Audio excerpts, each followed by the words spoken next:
I stand here today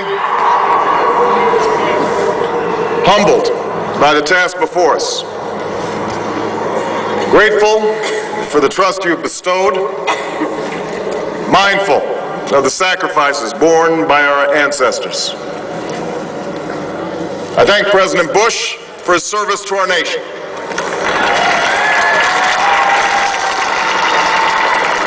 As well as the generosity and cooperation he has shown throughout this transition. 44 Americans have now taken the presidential oath. The words have been spoken during rising tides of prosperity and the still waters of peace. Yet, every so often, the oath is taken amidst gathering clouds and raging storms. At these moments, America has carried on not simply because of the skill or vision of those in high office, but because we, the people, have remained faithful to the ideals of our forebears and true to our founding documents. So it has been, so it must be with this generation of Americans. That we are in the midst of crisis is now well understood. Our nation is at war against a far-reaching network of violence and hatred.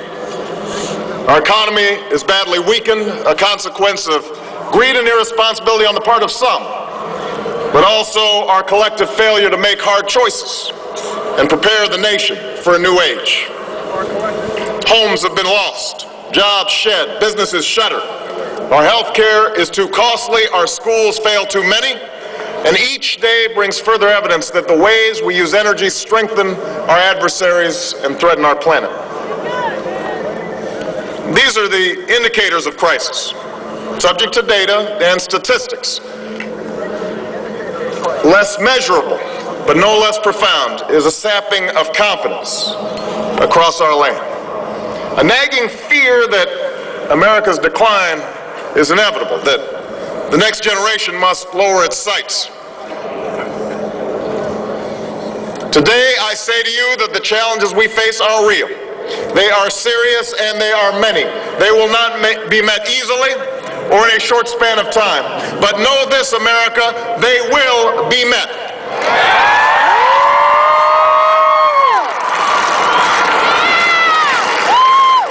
On this day, we gather because we have chosen hope over fear, unity of purpose over conflict and discord.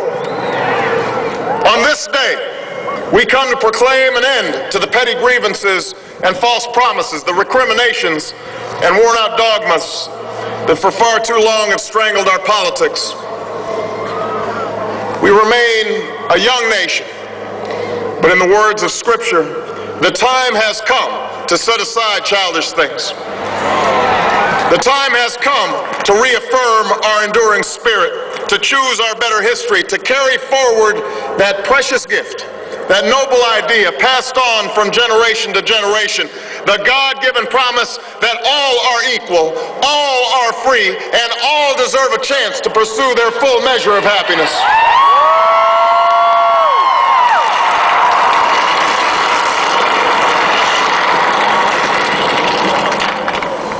In reaffirming the greatness of our nation, we understand that greatness is never a given. It must be earned. Our journey has never been one of shortcuts or settling for less. It has not been the path for the faint-hearted, for those who prefer leisure over work or seek only the pleasures of riches and fame. Rather, it has been the risk-takers, the doers, the makers of things, some celebrated, but more often men and women obscure in their labor, who have carried us up the long, rugged path towards prosperity and freedom. For us, they packed up their few worldly possessions and traveled across oceans in search of a new life. For us, they toiled in sweatshops and settled the West, endured the lash of the whip, and plowed the hard earth. For us, they fought and died in places like Concord and Gettysburg, Normandy and Quezon. Time and again, these men and women struggled and sacrificed and worked till their hands were raw so that we might live a better life. They saw America as bigger than the sum of our individual ambitions, greater than all the differences of birth or wealth or faction. This is the journey we continue today. We remain the most prosperous, powerful nation on earth. Our workers are no less productive than when this crisis began. Our minds are no less inventive, our goods and services no less needed than they were last week or last month or last year. Our capacity remains undiminished, but our time of standing pat, of protecting narrow interests and putting off unpleasant decisions, that time has surely passed. Starting today, we must pick ourselves up, dust ourselves off, and begin again the work of remaking America.